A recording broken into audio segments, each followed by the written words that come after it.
ఆంధ్రప్రదేశ్లోని బహిరంగ మార్కెట్లలో పెరుగుతున్న బియ్యం ధరల నుంచి సామాన్యులకి ఉపశమనం కలిగించేందుకు ప్రభుత్వం చర్యలు చేపట్టింది.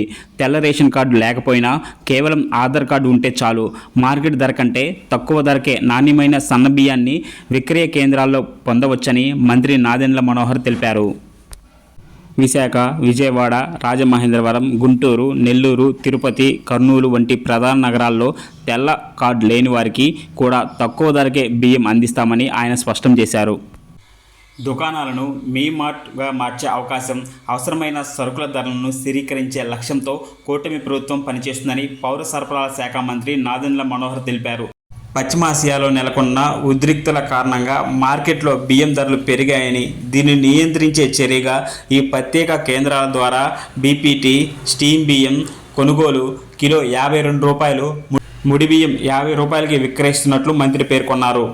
కేవలం 5 రోజుల్లోనే ఈ కేంద్రాల వద్ద దాదాపుగా 14,000 క్వింటాల బియ్యం అమ్ముడయ్యాయని ఆయన తెలిపారు.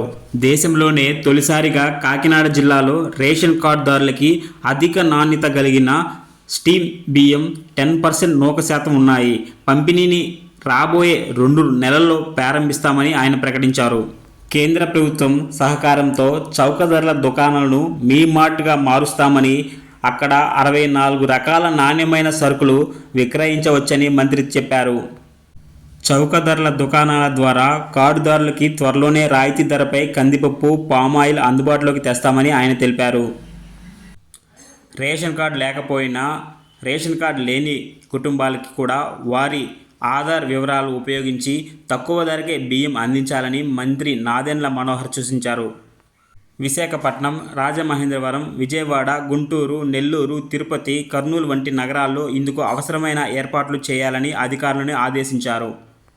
ఈ కేంద్రాల ఏర్పాటు వల్ల ఇప్పటికే బియ్యం ధరలు తగ్గుముఖం పట్టాయని ఆయన పేర్కొన్నారు. జిల్లాలోని ఈ బియ్యం విక్రయ కేంద్రాల గురించి విస్తృతంగా ప్రచారం చేయాలని ఆయన ఆదేశించారు. ఇలాంటి మరిన్ని అప్డేట్స్ కోసం ఇప్పుడే మన ఛానల్ని సబ్స్క్రైబ్ చేసుకోండి.